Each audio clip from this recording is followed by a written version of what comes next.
وطن کی محبت یہ نبیوں کے دلوں میں بھی تھی۔ حضرت ابراہیم علیہ السلام بھی اللہ کی بارگاہ میں دعا کرتے ہیں اور عرض کرتے ہیں اے اللہ میرے اس شہر کو امن والا شہر بنا دے۔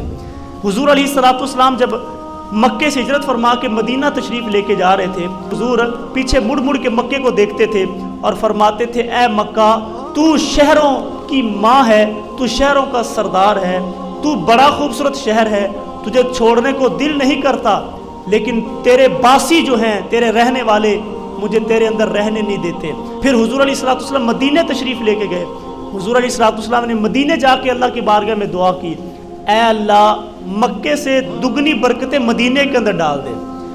اور حضور علیہ السلام شہر مدینہ سے اتنا پیار فرمایا کرتے، ایک سفر سے واپس تشریف لا رہے تھے، گھوڑوں کی ٹاپوں سے گرد اڑ رہی تھی، تو کچھ صحابہ نے اپنے امامے اپنے منہ کے اوپر لے لیے گرد کی وجہ سے کہ گرد نہ پڑے۔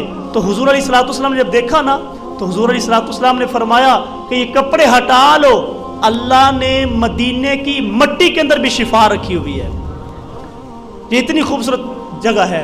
حضور علیہ السلام جب کسی سفر پہ جاتے، جب واپس آ رہے ہوتے نا تو جو ہی مدینہ المنورہ کی گلیاں اور مدینہ المنورہ کی دیواریں نظر آتی، مدینہ المنورہ کا شہر نظر آتا، تو حضور علیہ السلام سواری کو دوڑا دیتے کہ میرا شہر قریب آ گیا ہے۔ تو یہ وطن کی محبت یہ نبیوں نے بھی کی ہے اور ہمیں یہ وطن کی محبت سکھائی گئی ہے۔